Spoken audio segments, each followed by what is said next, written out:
you know, where you're in the creative flow and you're working on something and you're just like in it, you're focused, you're immersed, you're on a roll, and then something happens. Whether a kid comes in or the alarm goes off and you got to go, you got to leave for an appointment or for school pickup or whatever the case may be. And you're like, because all you want to do is just like keep going and finish that thing. That was me last week, but I was the one in charge of my own timeline. So I was working on my book proposal for Naptime Empires.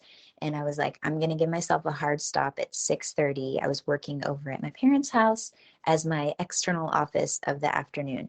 And I was really just trying to give myself uninterrupted time to focus. And so I thought 6:30, if I'm home by then, I mean, not if I'm home, but by being home at that point, then that gives me plenty of time to take any combination of my children for a walk. It was lovely last week here in Houston. The weather was so nice. It wasn't too hot. It was just right. And so I was like, I know that I'm going to want to step away after being screeny and really focused. I'm going to want to take that physical time. So I decided ahead of time, 6:30 is my hard stop, self-imposed. And it was interesting. I've just been observing myself in this practice because I was like, okay, sure, technically, I could have, because Jeremy was home and he was on deck and all was well at home, I could have just kept going, but I decided to have that time. And so I was just noting how I felt about it. When 6:30 rolled around, it was time to pack up my toys and go home. I was like, okay, on my drive home, I was thinking about Bridgerton season 2, and I don't want to spoil anything for you if you haven't watched it, although if you have, I would love to hear your thoughts. But there is this slow build of anticipation, not just in Bridgerton, but in all kinds of movies, right? Like between two characters, will they, won't they, will they, won't they? And honestly, the anticipation is half the fun, right?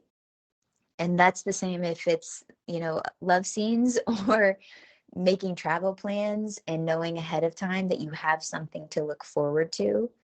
Like there have been plenty of times at night. I love eating Eggo waffles. Yes, you can judge me if you need to. I'm basic.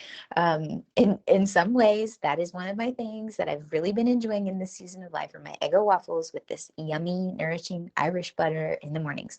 And it's like I can look forward to those as an anchor point in my morning. And it's that anticipation, whether it's Eggo waffles, a new episode, or being able to work on the book proposal the next day.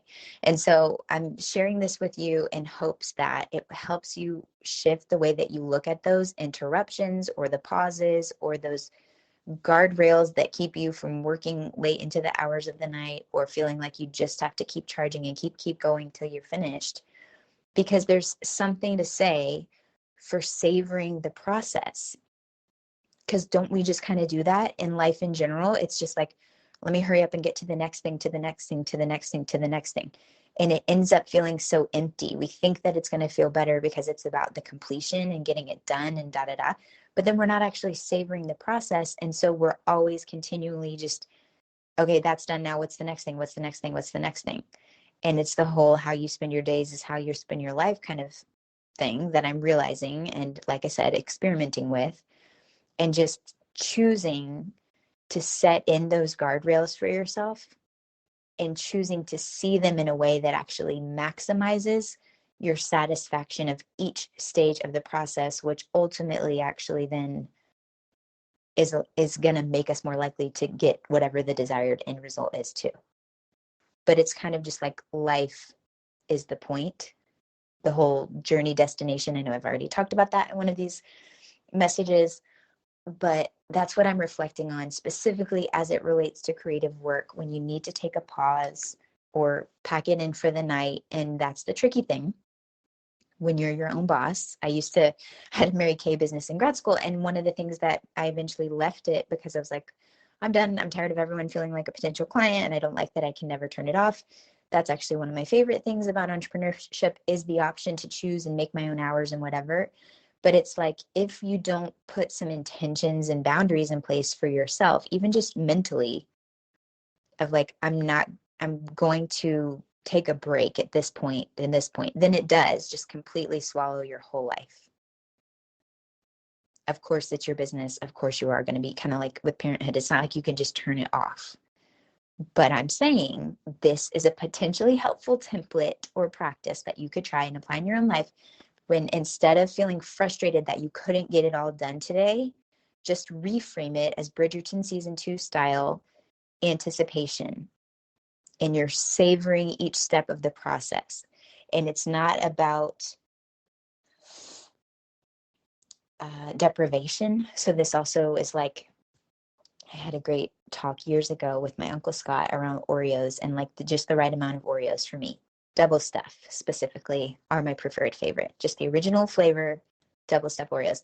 And I told him we were talking about this because he was an Oreo connoisseur. And it's like, okay, I love having 3. And then after 3, I actually don't even appreciate or enjoy it anymore. It actually starts to feel a little too sweet. And then it's kind of like I'm burned out on the Oreos. And then I won't want them for however long. But if I have 3, then I could just like really enjoy each one and savor each one without getting like to feeling a little sick.